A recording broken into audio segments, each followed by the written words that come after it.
Is a Clippers Talk Live. I'm Adam Moslin. Want to get you set for tonight's Clippers Rockets game. It's kind of important. It's the first of a 2-game mini series, a baseball series, you could say, in Houston tonight and then Friday night. They play this team 4 times during the regular season, and every game is huge for some reasons you might not understand. Let me lay it out for you. So, I have a hard time understanding it. The OKC Thunder have a pick swap with either the Clippers or the Rockets this season. They're going to take it from whoever has the better pick between the Clippers and the Rockets this season. The team that most likely is going to have the better pick is the team that finishes lower in the standings. So you need to beat the Houston Rockets to stay in front of them. So you have a worse pick, not the better pick, not the more lucrative pick, the more advantageous pick for the Oklahoma City Thunder to take.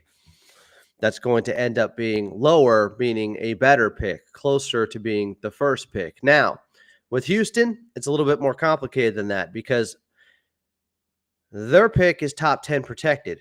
So here's what you want them to be worse than the Clippers in the standings, but not so much worse that they end up having a top 10 pick in the draft. Therefore, it's top 10 pick protected, and OKC cannot swap with them. Therefore, they would swap with the Clippers. Did I lay that out fairly? Did I lay that out in an easy, digestible way? I hope so. 3 Dozen is first. Once again, when is he not? What up, 3 Dozen? I don't know how you do it. Mikey Lapp is in here. We should have more of these mini-series games. Less travel.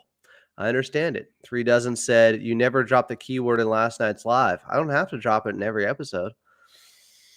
I mean, that's kind of the beauty of it. You got to watch them all. Got to catch them all. You got to watch all the episodes. I've dropped 1 keyword so far. There's 2 more coming, and I will give them out at some point during the next few episodes. It could be in today's episode. It might not be. Bonesaw said, let's get a W. Mikey Lapp said, I hope Jimmy Buckets doesn't go to the Rockets. I mean, Miami just got a huge victory last night. Or wait, no, they blew that game. Tyler Hero went off for like 6 threes in the fourth quarter. They were down, and Eric Spoelstra called a timeout when they didn't have one. The best coach in the league. Even he can make that mistake. Pretty unbelievable. So let's go through the preview of tonight's game. You know what I like to start with, offensive and defensive rating. So offensive rating right now, the Clippers jumped up a few spots, 4 of them. They went from 21st, then after scoring 128 points against OKC, now they're 17th in offensive rating at 111.9. As for the Houston Rockets, well, you may be surprised to know that they're right around the same as the Clippers. They're 15th in offensive rating. So 2 spots up from the Clippers, 112.6. Defensive rating. The Rockets are 3rd, 107.2. The Clippers actually dropped after giving up, 134 points to OKC, mostly because of all the bad turnovers, 24 of them. They weren't all bad, but yeah, there were some bad ones in there. 24 is about twice as many turnovers as you would like. So the Clippers are now 9th defensively. Rockets are 3rd. Clippers are 9th. When it comes to pace, your Clippers are still pretty low in that area, but I don't think it's that big of a deal. They're 25th. It's just about style of play. Because when you look at the teams that are top in pace, the Chicago Bulls and Atlanta Hawks, well, they are both under 500. The Washington Wizards are high in pace. The Utah Jazz are high in pace. Does that mean anything? Not really. Portland's top 10 in pace. It's just about style of play and tempo. It doesn't necessarily indicate how good you are as a team. Clippers 25th in pace. Rockets 22nd. So they're close there. They both will be playing a style that makes them comfortable out there on the floor. It's not going to be at a breakneck pace where the Clippers were trying to play faster. They actually jumped up, 3 or 4 spots after that game against OKC because they were playing with much more pace. So where are the Rockets at when it comes to three-point shooting? Because you may be surprised to know this, but the Clippers are now third in three-point field goal percentage. They win from their first 6 games, shooting 33% from the outside, to then their last 5 games, where they shot the best percentage in the league at 48% from 3. So that shot them up to being third in three-point percentage, just like that. Now they're at 39.4% from 3 on the season. Houston struggles in this area. They are 28th. Keep them there. They're at 31.3% from 3. They are down 8% from where the Clippers shoot it at from distance. They take 3 more three-pointers, though, per game. Clippers are 32.5. Houston Rockets, they put them up. They're at 35.5 three-pointers attempted per ball game. Now, what about rebounding? When it comes to these two teams, I'm still shocked that the Clippers have been as good as they have been when it comes to crashing the glass because of their personnel. They're second in rebounding percentage. Houston's good. They're fourth in that area. And Houston is second when it comes to offensive rebounding percentage. That's an area where the Clippers are 11th. Not bad, but Houston is really good at crashing the boards when it comes to their own missed shots. So Clippers have to be aware of that in this game. How about points in the paint? That's something I like to check out between two teams. Clippers have been around top 10 all season long. In fact, they're 11th in points in the paint, scoring at 4 points per game in the paint. Houston 16th, just 2 points back of them, 47.5 points in the paint per game. So are they giving up a lot of points in the paint? The Clippers have also been good in that area so far. They're 10th. They only give up 45.5 points in the paint per game. Houston, though, is first. They defend the paint really well. They're at 41.5 points given up per game in the paint. So Clippers are not going to have an easy time with Big Zoo and being able to get into the interior and get into the teeth of the defense in the Houston Rockets. That is going to be a challenge for them. How about second chance points? I would imagine Houston is strong in this area. Why? Because their offensive rebounding percentage. Second chance points, if I can find it. Per game, yep, Houston's number 1. They're actually tied for being number 1 in second chance points per game with the Toronto Raptors, who gave the Clippers some problems there in a game that was much tighter than it should be. They get 18.5 second chance points per ball game. Clippers aren't bad. They're 12th, 14.8. So Houston's getting almost 4 more points off of second chance points per game. This is a Houston Rockets team that, if I didn't already mention it, they need to win just as badly as the Clippers do because of what it means for that pick swap with the OKC Thunder. People talking about a Kevin Porter Jr. revenge game. Maybe so. Houston might be looking for revenge against him. James Harden. That was my pick when Chuck Mockler came on the other night on Clippers Talk After Dark. Because on here, everybody is available for your player of the game. And I went with Houston. I went with James Harden being that guy. Mikey Ramirez said, "What's up, Adam? Let's go Clips. Hoping to see good defensive game in a Norminator to continue his output."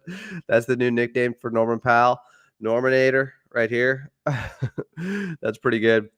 Ray said, "Hey, you guys." Like Sloth. Was just listening to the Thinking Basketball podcast, and they're absolutely stunned at our team's brilliance on defense. Fun little segment. They weren't doing too much thinking in this offseason. Were they even paying attention? Clippers brought in defensive-oriented guys. I'm not effing surprised. Pink23 said KPJ revenge game, 20-point game today. We would take it. Adam Amid said, "This should be a game we're winning. Let's be honest." Why? Houston's not a bad team. Guys, I can't stress this enough. they are elite in a couple of areas. Those second chance points, offensive rebounding. The Houston Rockets on paper have more talent than the Clippers. They are 7-4. The Clippers are 6-5. I will ask again, Adam Amid, why? Let's be honest. Houston actually has more talent on paper. Amin Thompson, yes, he is a problem. Houston has a lot of young guys that are figuring it out, which makes them really dangerous because you just don't know who's going to shine each and every game. Jalen Green leads them in scoring at 21 points per game. But it's because he gets up a lot of shots, 18 per game. He's only shooting 39% from the field and 34% from three. They gave him that contract extension or the player option. I forget what they picked up with him. It was a unique contract that we really haven't seen before. It's still tradable. We'll see what happens. Alperen Şengün is getting 18 and 12 per game. So him and Big Zoo, they're going to have a battle in this one. Şengün shooting 48% from the floor. Remember, he can shoot the three a little bit too. Takes 1.5 per game.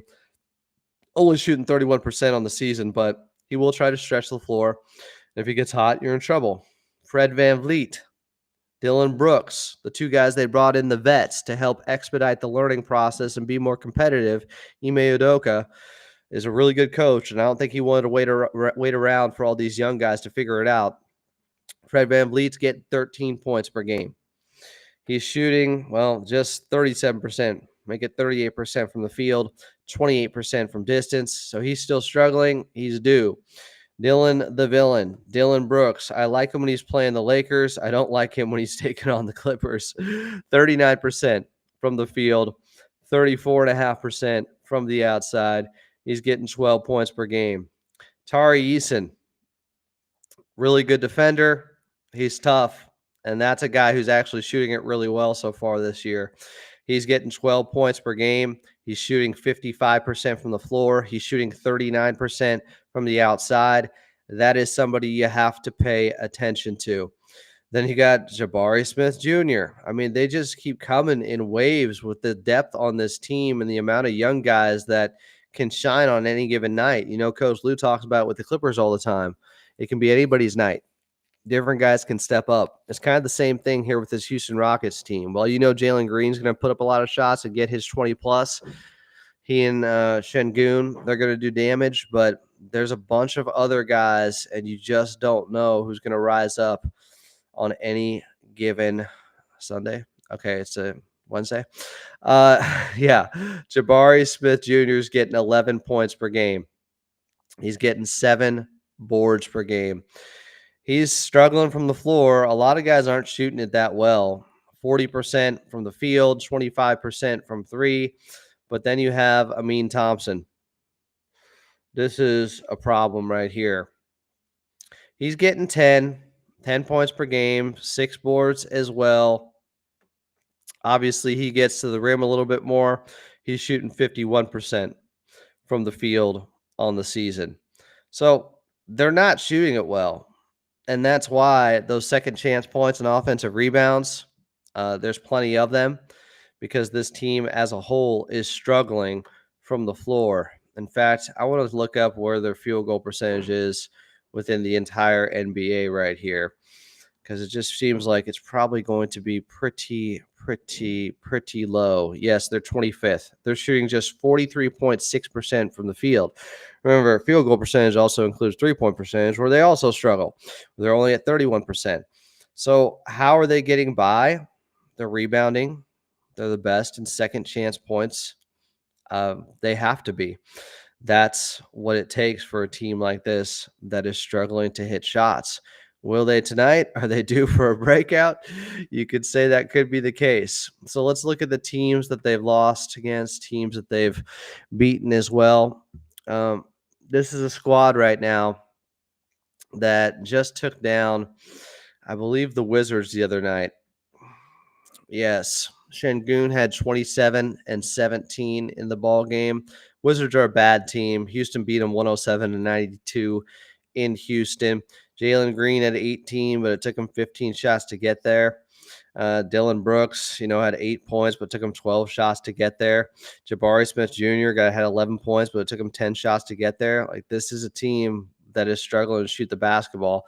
I think it's an issue of creators, and I don't know if this team is playing nice with one another, meaning their chemistry is that great when it comes to passing the basketball and getting guys good looks and open shots. There's probably too much one-on-one play going on, too many young guys trying to prove that they can be a star in this league.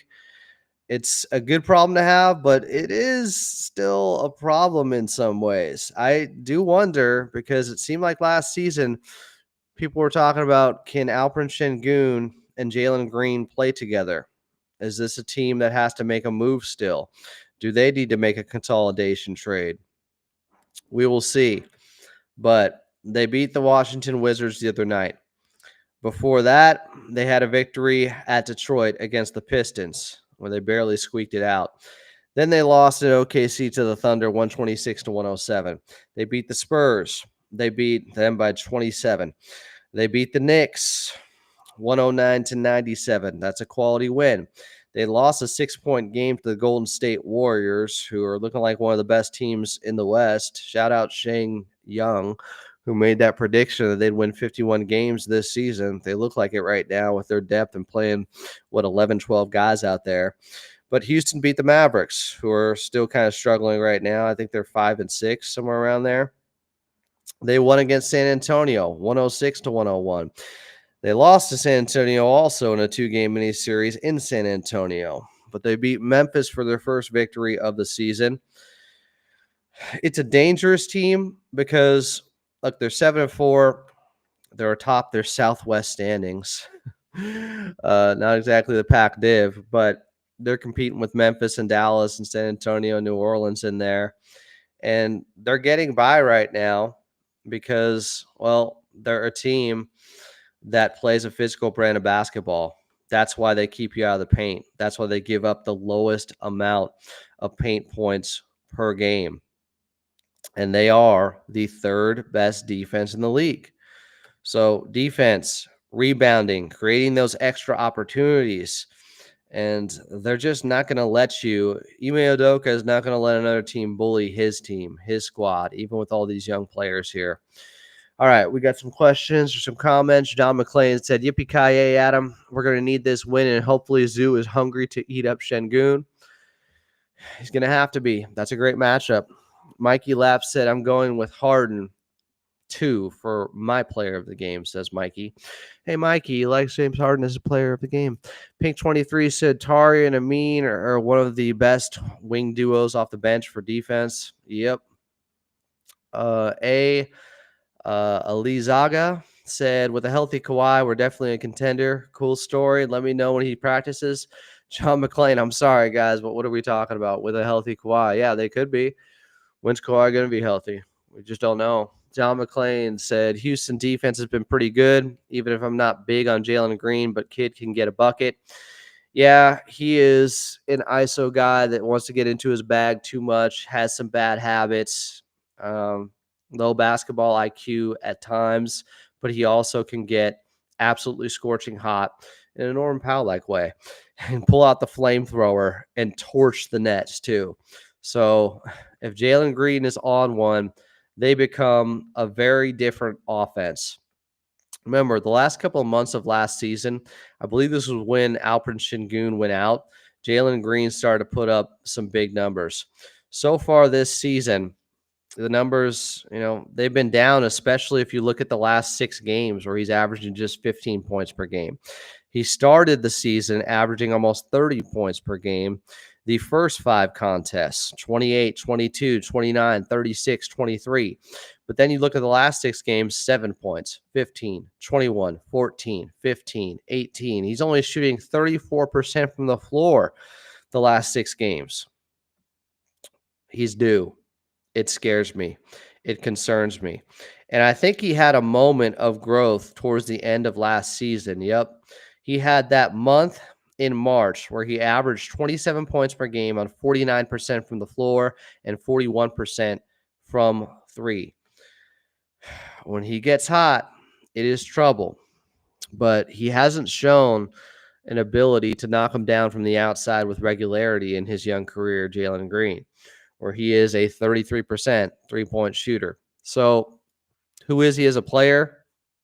Can he be a De'Aaron Fox type of player if he gets it together? He's never shown really the playmaking aspect that Fox has to his game, and Fox has also been a much better three-point shooter. I think that's what he kind of projected as coming out of the G League. And full disclosure, I said take him over Cade Cunningham. I may have to put myself in timeout for that right now. In fact, a 10-second timeout for that prognostication.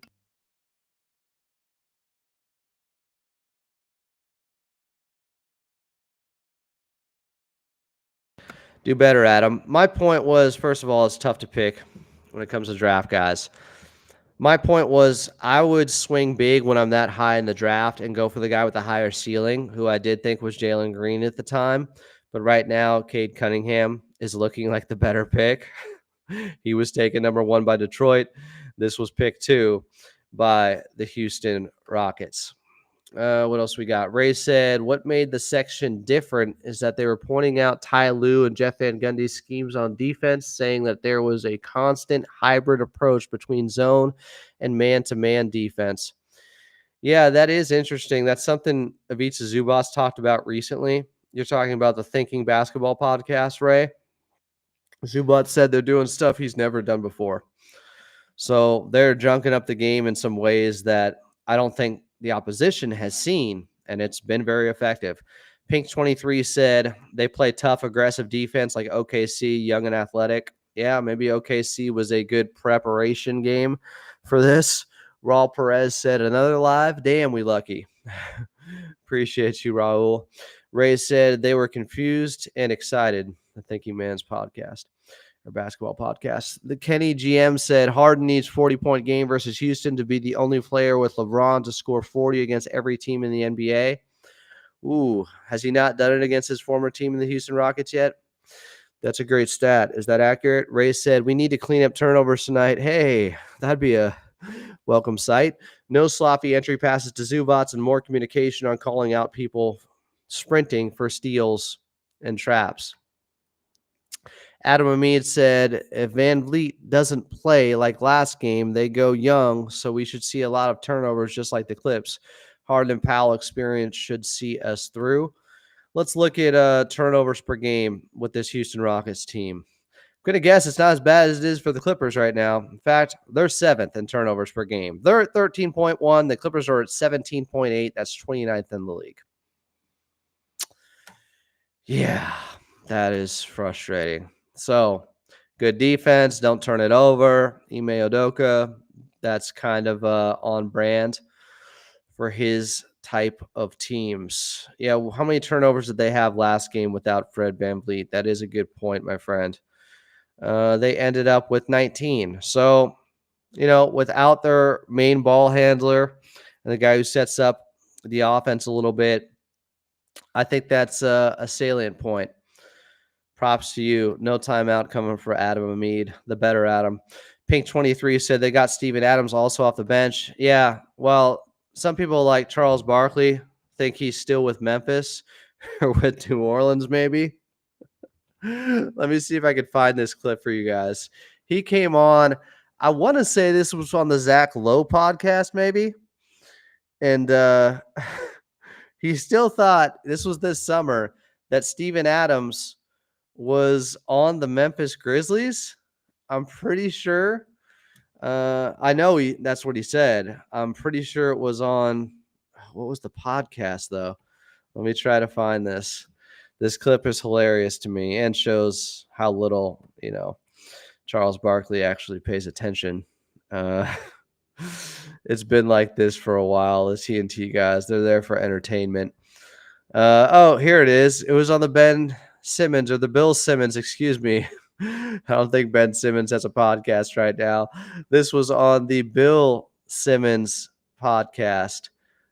This is from September 4th. This is hilarious to me. Yeah, Charles Barkley is good for some of these gaffes here and there. Who he play for? Didn't even know where Steven Adams was at. Here's the clip, guys. Card on any team in the West, it Yeah. would be Memphis. I agree. Because I think their coach is terrific. I think Ja's a terrific player if he can keep his head on straight. They really missed Steven Adams last year. Hopefully he'll come back healthy. Yeah. Like, Chuck, do you think they would have drafted Zach Edey if they still had Steven Adams in Memphis? Just, oh, I love the TNT guys. The show is hilarious. It's entertaining. They also don't know ball at all, at least most of the time. Like last night, Charles Barkley said the Phoenix Suns solved their big man problem by bringing in Mason Plumlee. I love Big Plum.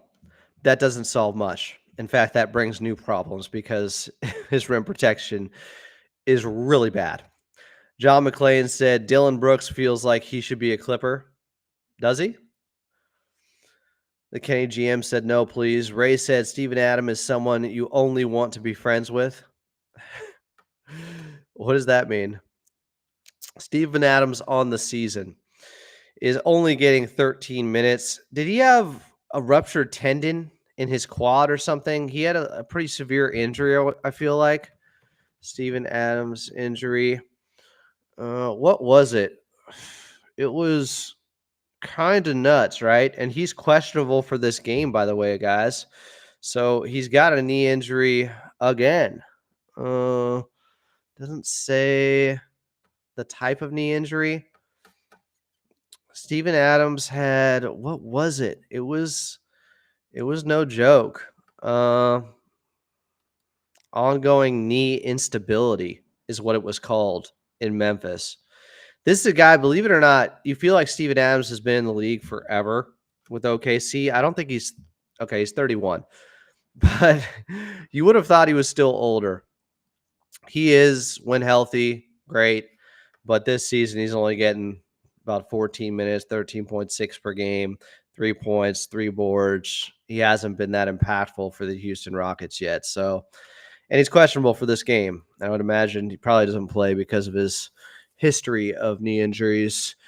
Alizaga said this will be an impressive win. Rockets are good. Who was the guy earlier that said, let's be honest? Was that Adam? Yeah, Adam Amid. So he's not getting a timeout because after that, he made a really good point. But he said, this should be a game we're winning. Let's be honest. I don't know how he came up with that because the Rockets are good and have a better record than the Clippers right now. But then he made the Fred VanVleet point about him possibly being out and how many turnovers they had last game, 19 of them, without their floor general. One of them, a calming force on offense. Oh, I see. John McClain said Dylan Brooks feels like he should be a Clipper. You mean because the type of defense and dog he's got in him? Some would probably disagree with that. Adam Amid said 3 of their 5 starters shoot under 40% from the field. Their youth clearly shows they just have dogs on defense. Yeah, they're not a great offensive team. But they're still better than the Clippers in that area. They're 15th. The Clippers are 17th. So Adam also said they're one of the worst 3-point shooting teams in the league. I pointed that out already. Thanks for watching the show. Raul said, I feel like Zubats usually has Şengün's number, but maybe I'm misremembering. He seems to dominate other big men Euros. Let's see. Zubats versus Şengün, guys. Let's see what we have here. So Şengün against Ivica Zubats is averaging 16.6 points, 8.4 boards, 3.9 assists in 9 games versus Ivica Zubats. But remember, he's younger, so some of those games, like the first couple, he's getting 14 minutes, 16 minutes. That brings down his stats overall. But you look at it, the last few games against Ivica Zubats last season, 23-19. Was Zoo playing in that game, though? It was in March. He had the calf injury. Well, against the Clippers, it does say versus Ivica Zubac here on StatMuse. So I'm going to go with it. 23-19 and 14 assists. He had one of the best games of his career against Ivica Zubac. I'm going to confirm that Ivica Zubac actually played in that game just because I can't totally trust StatMuse. So this was March 4th of last season. Got to check the game log. Just got to make sure on this. Or was it March 6th of last season? Yeah, March 6th. Ivica Zubac did play that game. Oh, my God. Zoo got destroyed. He only played 15 minutes. He was 1 of 4, had 3 points, and meanwhile, Şengün dropped 23, 19, and 14. Yikes. Then he had 23, 8, and 4 against Ivica Zubac last November 17th. Then he had 15, 8, and 6 the year before, 16, 4, and 1, 26, 13, and 2. I think he's gotten the best of Ivica Zubac in their recent history, guys. I hate to break it to you, but who had this comment? Raul? Don't know about that one, kid.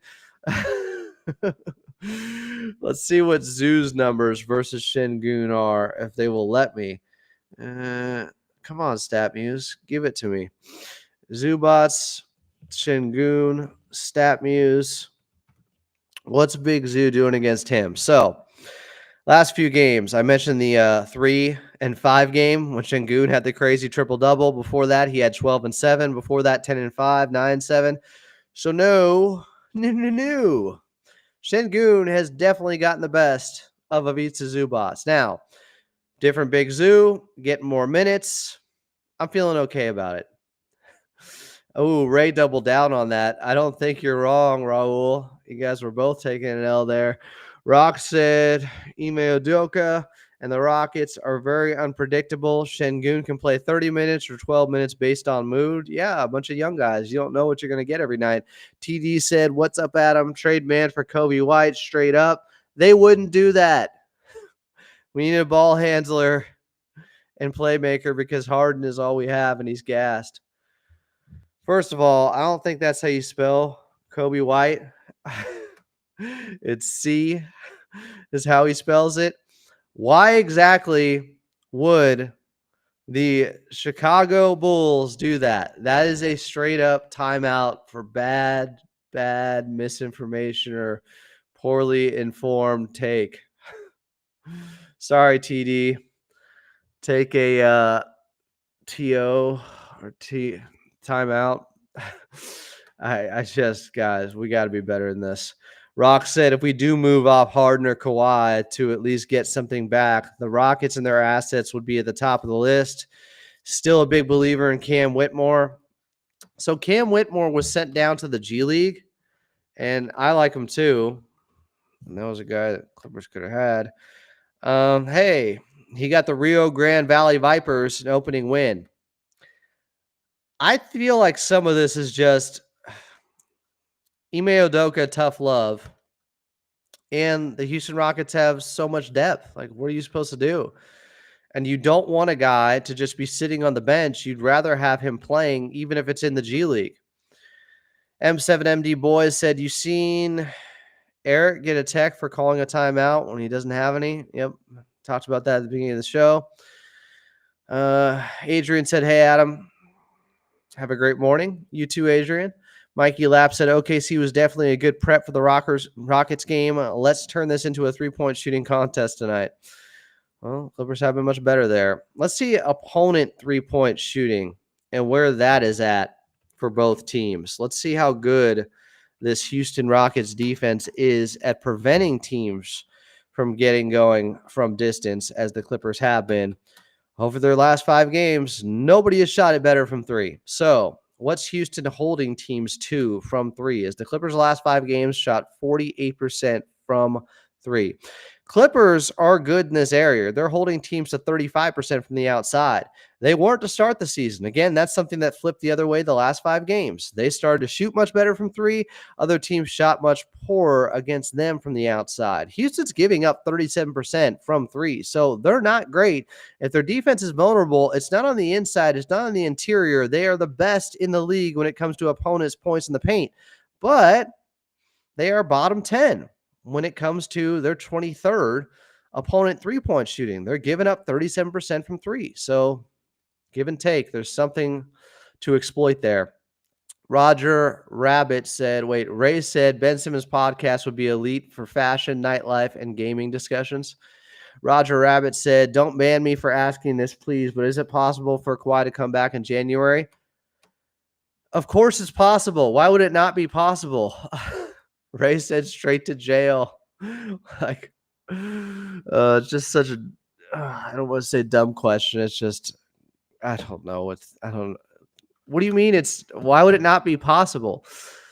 Rock said, I think to be fair, the Adams injury did have him out of the loop and coming off the bench fell out of attention. You're saying that's why Charles Barkley didn't realize it. It's his job. Come on. Player to watch, says Bonesaw. I got James Harden in this game against his former team. I think he's going to shoot his best field goal percentage or second best of the season. Andre Mack said Zoo played. That's the Harden game winner, and Zoo got dunked on twice. Oh, that was the start of them turning things around after they lost the first 5 games with James Harden last season. Then Harden had the game-winning three-pointer at Crypto against Houston. I got you. Andre Mack said Şengün yoked on him in the third nastily. Evilbot said player to watch is PJ Tucker. PJ Tucker revenge game. Andre Mack said, but again, that's when we had no chemistry. Rock said Şengün is going to put up numbers. He's the primary option. I say it's still Jalen Green. It's the same as Jokic. Zubac's getting defensive stops to close out games has been a thing over the years against the Rockets. All right, we'll see. Ray said, I think that Şengün gets fewer buckets against Zoo than other centers, but I'll check the data once I'm back at my desk. No Laughing Matters said, hypothetical, what is realistic for Rockets GM to give up for Kawhi? Kawhi hasn't played, guys. Roger Rabbit said, is it possible for Kawhi to miss the whole season? Sure, both are possible. Enough of these. Time out. I'm sorry. John McClain said, it's insane. Back then, many people thought that Jabari Smith Jr. was going to be better than Chet or even Banchero. But so far, Banchero and Chet have taken big leaps this year. Banchero is now hurt. I wonder how good can he be? Yeah, that's not a bad point. John McClain said, hopefully Ime Udoka can unlock Smith's potential. Not tonight. Seraphin said, is there any update on Kawhi since the beginning of the season? I'm not very informed. Couldn't tell. Rock said, we beat the Rockets led by Zoo to break out of the slump while figuring out that 4 Hall of Fame lineup thing last year in the Cup. So multiple people bringing up how that was a win for the Clippers, even though Şengün had the crazy triple-double, James Harden game winner. My bad. I should have remembered that. 10-second timeout.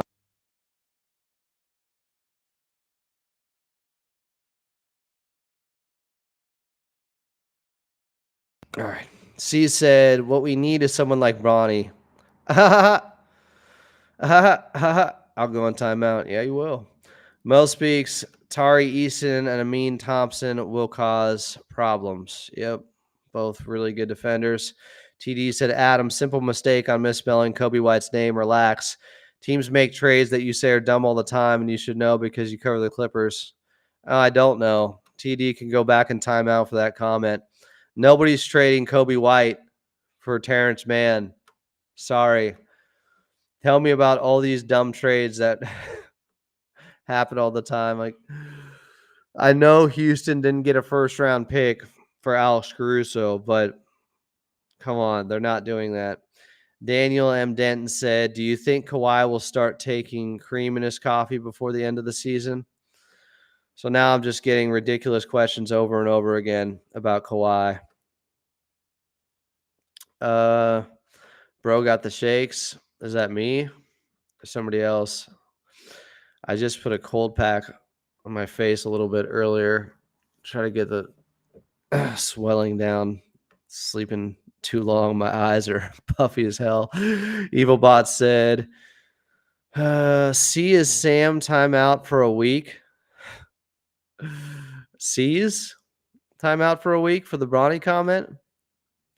I think he spelled C's with C and then an IS.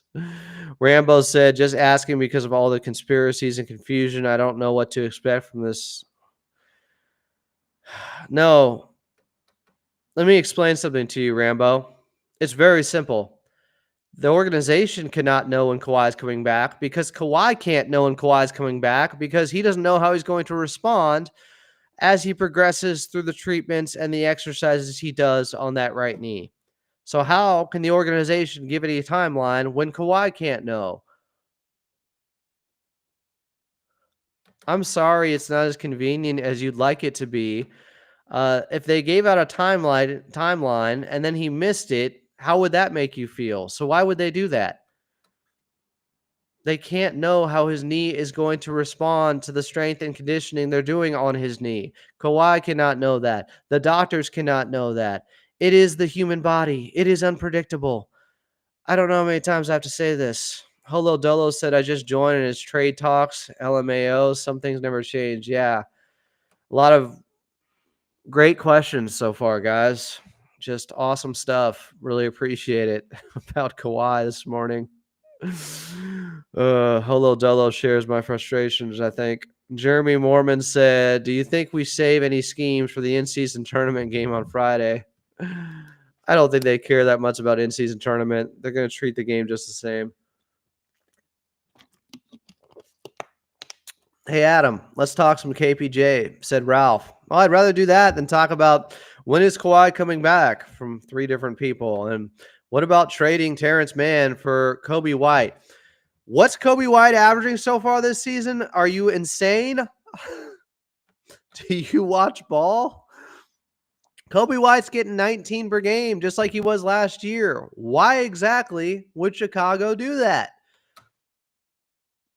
Why does every fan think that they can give out the worst player in the trade and always get the best player back? It baffles the mind. Or maybe that's just being a fan. I can't relate to that type of being a fan. Just we got to be productive and actually have some real solutions here and some realistic trades. Please, for the love of God, help me out, guys. I'm struggling. Talk KPJ. So he's looked better. Kevin Porter Jr. has looked noticeably better. I don't know if there's more highs than lows, but it's been more balanced between the two the last 4 or 5 games now. John McClain gets it. These trade ideas. Yeah, it's like, I'm sorry if I'm coming across as a know-it-all because I don't feel like Kobe White is someone Houston would trade for Terrence Mann. I don't mean to talk down to anyone, but come on, guys. What are we doing? Like, I want to do a show desperately where we actually get some realistic trade ideas. JJ the Boys said, just got here and already the amazing trade ideas are flowing. Yeah, it's just, you're killing me, guys. Not everybody, it's just a couple people. Most of you are great here, of course. Kevin Porter Jr. has been playing better. Encouraging signs, and they're not going away from him anytime soon, apparently, because they got past the 10-game sample size, and Coach Lou said these are pretty much the rotations. I've been telling you since the beginning of the season. Well, a lot of people have been disagreeing with me, other podcasters, people on Twitter. There is a vision and a real idea of what to do with Kevin Porter Jr., and it's trying to have more continuity between lineups because he is bargain bin James Harden in some ways. No disrespect, but James Harden's a top 75 player ever. He's a lefty that can create a little bit for himself and for others.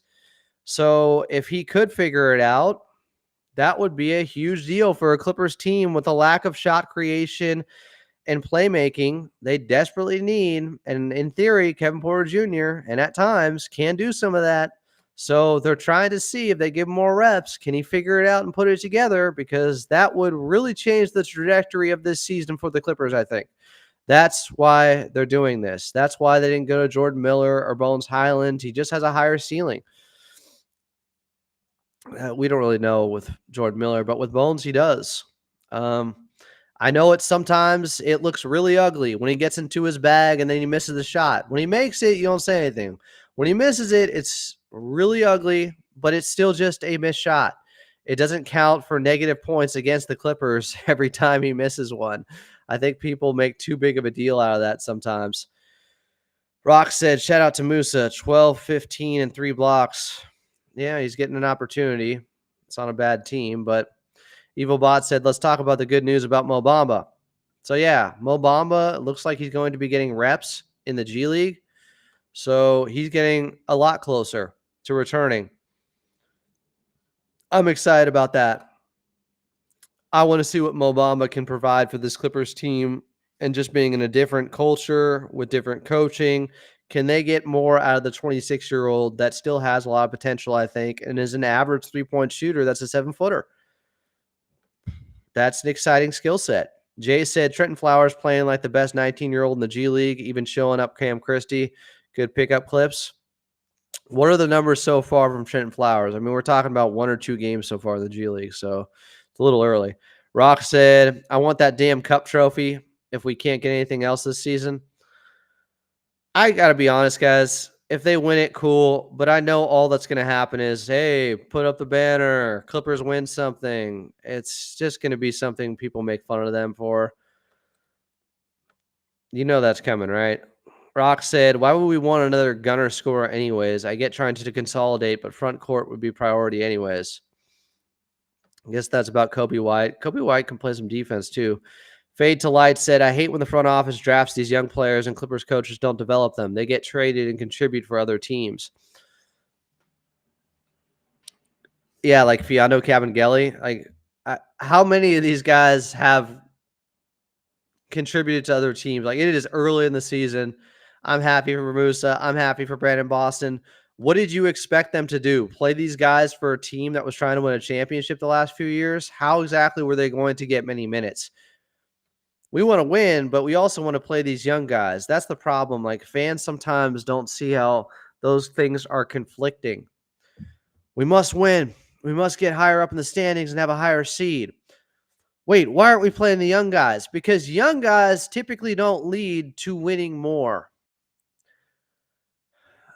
Are either the Pelicans or Charlotte Hornets with Brandon Boston and Musa Diabate doing a lot of winning right now? Andre Max said, I only hope KPJ don't try to prove on his old team. I have a feeling he's going to try too hard tonight. Yeah, that's definitely a possibility.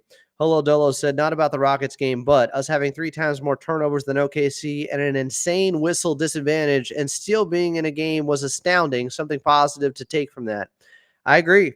I found a lot of positives from that game, honestly. EvilBot said, for trades, let's do Bones to the Pelicans for 2 seconds. I don't know if they're getting 2 seconds right now for him. Roger Rabbit said, sorry, I've been around since the Sterling era. You could say I have PTSD. I get it. Rock said, fade to light. To be fair to Ty Lue in the front office is constantly drafting at positions that are at positions of a logjam, so it's hard to play them before the team loses disinterest.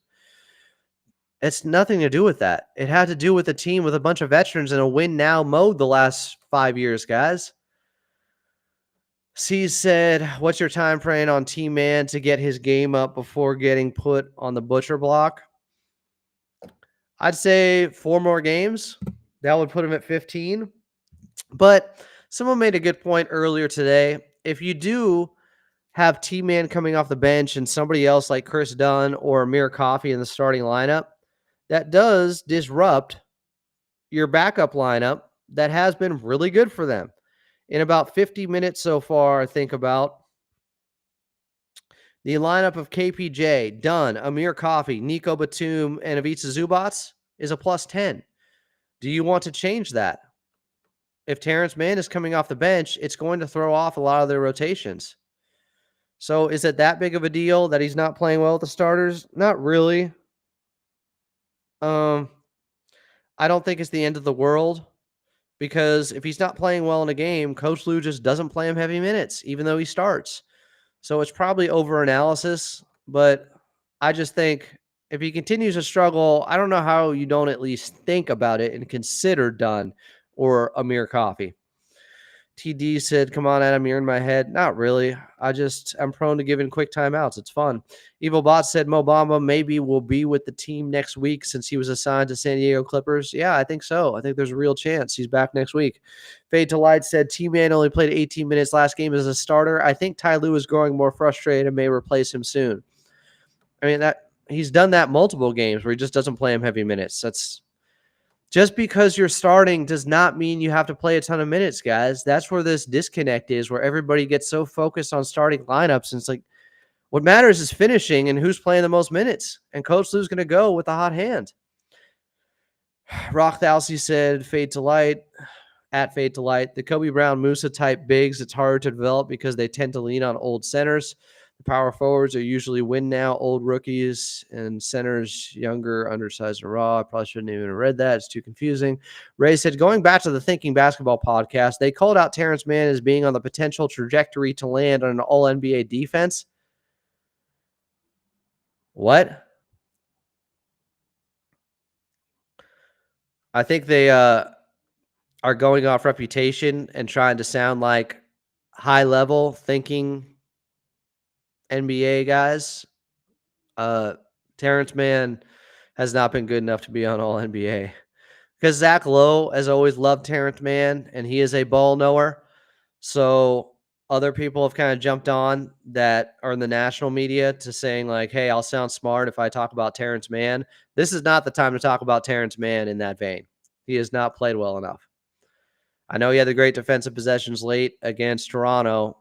His defense hasn't always been that good this season, even while the offense is the real issue. Yawning Tears said they need to incentivize the cup, like winner gets an extra draft pick or something. That would make it more fun, I feel like. That would be a CBA thing. Evil Bot said, when should be the right time to retire Blake Griffin's jersey? Probably if they go on like a 5-game losing streak and you need a reason to celebrate something. Gregory Oswan said, is it possible this team doesn't need another trade and Norm is the third of a big three with Harden and Kawhi when he comes back? Yes. I've been talking about this. We have Zach LaVine at home, guys, and the home brand might be better in this case. It's Norman Powell. Mikey Lapp said KPJ could be making the next step for us. He's going to get better and better, I think. He still could get suspended at any time. Bill Law said, thoughts on James Harden so far? He's having to do far too much. His usage rating is the highest it's been since the 1920 season. It's as high as guys who are 25, 26, and 27, and he's 35 having to do all these things, and it's taking out his legs and his jumper, and that's why his efficiency is down. He still is probably the most important player on this team and has been so far. I don't know if they score 80, 85 points per game without him. He creates so many shot attempts for this team and good looks. Evil Bot said Pelicans lost his backup point guard. I understand Grand Theft Alvarado is out for 2 weeks, but I mean, maybe they do it for Bones. It's not the worst thought, I guess. Ralph said, what are we doing? Adam, also me when watching the Harden turnovers. LOL. Again, when you have that high of a usage rating and you're 35, you're going to have some bad turnovers. I don't know how people aren't comprehending this. Jeremy Mormon said they had the highest scoring game against the best defense and have a top 10 defense. We don't need to make trades. We need to be patient for our superstar to return. I agree. John McClain said, as much as I want to try playing the young guys, we can't take the risk, and especially when the Clippers are trying to be above Houston, and Adam has mentioned it, OKC might get our pick if we stay behind Houston. They likely will. So let's win, but also let's play the young guys. No, those two things don't typically go together. See, Rock gets it. Winning and development are a difficult combination, but it's possible. I think they may have a guy in Jordan Miller who could help them win while developing, but we'll see. Jay said Trenton Flowers is averaging 16 points per game, 56% from 2. Okay, how many games? How many games have they played in the G League so far? 2? I do like the Sean Livingston comp, though, with him. It is a great project pickup by the Clippers. But again, how many games? And yeah, it's still G League. Jeremy Mormon said the Clippers highest. He's correcting something. Ray said they love analytics and the way he fights over screens. Also had some recency bias after the Toronto game.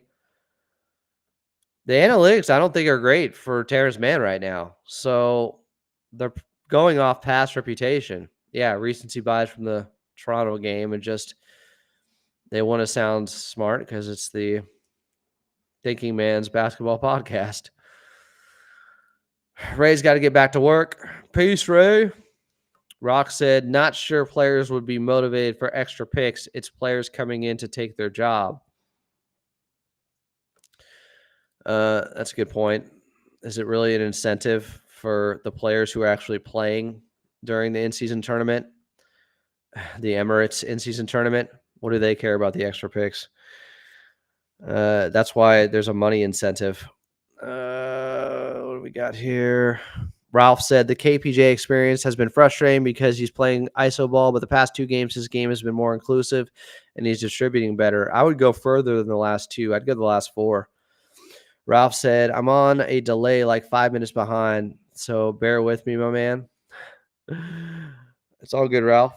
Andre Mack said, PJ Tucker and Bones for Dorian Finney-Smith. I don't know why they would do that. Why do you think they'd give up Dorian for those 2 players? So Bones can take away shots from Cam Thomas. And what does PJ Tucker do exactly? How does he help? Like, you guys just look at trades through the lens of what helps the Clippers. Does it help the other team? Why would they do it? What's the incentive to do it? Dorian Finney-Smith is getting 10 points per game. He's a good defender. They can get more for him. You're thinking, oh, Brooklyn just wants to blow it up and capture the flag, even though Cooper Flag had those turnovers last night, getting too saucy with it. They can still trade them and get more. They don't have to trade them yet, and they don't have to trade them for nothing when they could get more than PJ Tucker and Bones Highland. Sarah said, what are your thoughts on Harden getting trapped at half court in every ball screen? We got to do a better job of winning those 4-on-3 situations, but doubling Harden in 2024 is insane. No, it's not. It's the entire Clippers offense. Why would they not do that? It works. Like, this is when people love to say that, oh, James Harden, like, I got this guy, oh, Sam Sanatorium. You guys remember Sam? Sam Sanatorium? Well, he made a comment on one of the recent videos here. I'm going to pull it up to make a point for you. Sam Sanatorium does not understand ball, as you guys well know, because you do, and you know who Sam Sanatorium is, I think. I don't think he's even a troll. I think he's just bad at this and doesn't understand the game very well. But he's always going after James Harden. Always. Taking shot after shot, calling him trash. And it's disrespectful, and it's off. Logically, it's just off, if I'm being as kind as I possibly can be. So Sam Sanatorium comes in here and said Harden was pure trash on one of our recent videos, our pregame show we did for the OKC game with Law Murray. And I point out how he's the lead ball handler. He's the playmaker, the ISO guy that has to get them into their offense while also being their second best rebounder so far this season. James Harden is getting over 8 rebounds per game, and he has to play some defense. He doesn't always, but he has been better in that area. And you expect his efficiency to be great still at the age of 35 doing all of this? It doesn't make sense. It's like Morgan Freeman in The Dark Knight being like, and this is a man you want to threaten? If you know all this about Batman and you want to give away his identity, and this is a man you want to come for? So let me explain something to people who don't understand how good James Harden is and how important he is for this team. Because this is a really good question, I think, from Sarah. And I'll get back to more of your questions coming up here. I got about 10 minutes left, tops. So if James Harden is so trash because of his shooting percentages and efficiency or lack thereof right now. Why are teams guarding him like this in the backcourt? Why are teams constantly throwing doubles at James Harden? Why are they doing everything they can to get the ball out of his hands? Why are they doing these things, guys? If he's so bad, why are they trapping him in the backcourt? It's almost like NBA teams know how important he is to the Clippers offense. And if they slow down James Harden, they believe they can slow down the Clippers. It's almost like people much smarter than the guys like Sam Sanatorium who are just saying he is trash that actually do this for a living know what James Harden can do. It pains me to no end, the casuals that we got to deal with sometimes. Roger Rabbit said, how long could KPJ's suspension last? I don't know, man. Ralph said, I'm betting the KPJ over and the T-Man under tonight. C's said, use Big Zoo. Andre Mack said, Dorian on a 2-year contract, Bones and Hyler on 1-year contracts. Again, that is not enough for the Brooklyn Nets to go, oh, let's get rid of him for guys we don't need. PJ Tucker's definitely not someone they could use moving forward. Maybe Bones Highland, but are you kidding? You don't think they can get more than that for Dorian Finney-Smith? You're only looking at this through the Clippers lens, a fan lens. Holo Dolo said, I get one of your best players while you take my worst players, trade experts. Yeah, there you go, Andre Mack. There you guys go. Give us your best players. We'll give up our worst players. Please take the trade. Rock said, only situation would be if the Nets feared he would what? Ralph said, they're doubling Harden at half court to try to take away his offensive playmaking, but we just hand the rock to Amir to take over. Other guys are bringing it up, and they did get some experience doing that last game more. 3 dozen said the infamous Sam. Oh, Sam Sanatorium, the worst. The worst of the worst. Mikey Lapp said, no more trade talks, please. Yeah, guys, I don't want any more. I don't want any more because I haven't heard one good one yet today. And it's really frustrating to get the same thing over and over again. Rock saying, if he picks up his player option, Dorian Finney-Smith, I think he's talking about. Again, that is besides the point. They can get more. They don't have to give him away for PJ Tucker and Bones Highland. I assure you guys they can do better than that, the Brooklyn Nets. Just because they're trying to lose, just because they don't care, doesn't mean they're making nonsensical trades with you. I know everybody feels like the rest of the league is trying to help out their team, but that's not how it actually works. They're trying to help out their own team. 3 dozen said trade talks are exhausting to hear about when the trade is absolutely ridiculous. Thank you. Chris G, tired of these trade ideas. Thank you. We overreact after one loss. The season is fresh. Still haven't seen the potential of this team yet. Mid-season, we should talk. You guys get me. EvilBot said PJ and Man for Josh Hart. See, EvilBot is just joking. So I'm not going to time out him because I know him. And people can actually kind of laugh at that. I'm so turned off by these trade talks. John McClain said, what's the Knicks going to do with PP Tucker? Show off his sneakers? Come on, stop with these trades. Thank you. Randy Scott said, you are right. I don't know what he's referring to. Maybe stop with the trades. Chris G said, thinking James might have a big shooting game tonight against his old squad. He is my player to watch, my player of the game. Sarah said, I agree that Harden is so good. I didn't mean it in a way that makes him seem bad. I meant it's insane how good he is. I got you, Sarah. No worries. Thanks for the clarification. Jonathan Ing said, guys, hashtag Clipper Nation is not the Laker fan base. Stop it with these delusional trade ideas. Thank you. I may just brand this here and have this like at the bottom of the page to start every show from now on. Don't embarrass yourself with these Laker-like future Laker trades or hashtag future Laker. Don't do that. Don't resort to these awful trades. You sound like what Lakers fans do when they think everybody is supposed to give them their best player. Please don't go down that road. Axie said, let's trade PJ and Man for Alex Caruso to piss off the Faker fans. OKC is not doing that. I just said, all right, I'm out. I can't take anymore. I'm sorry. It's just too many bad trades. You guys wore me out. These are the consequences. We're gonna get a bunch of bad trades. I'm leaving. I can't take it. I know it's not the majority of you guys, but it honestly is disheartening to hear how many bad trade ideas we have gotten in here today. Plus, I just got to go. I got to go run 10 miles. All right. Be good, everyone. You win. You traded me for a shorter Clippers talk show, I guess. That's basically what happened here. Peace. Talk to you guys at 4 o'clock with the pregame show right back here. Clippers taking on the Houston Rockets. Thanks again, XC. You got less of a show because you guys are asking for so many bad trade ideas. There has to be worse. This is the ultimate timeout. I just leave.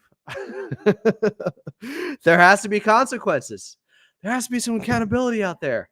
I still love you all. Most of y'all. Be good. Talk to you later. 4 p.m. Pacific pregame show. Clippers taking on the Houston Rockets. Screen is frozen anyways. I'm frozen. I'm catatonic. The trade ideas put me in this place. I am Han Solo and Carbonite. I just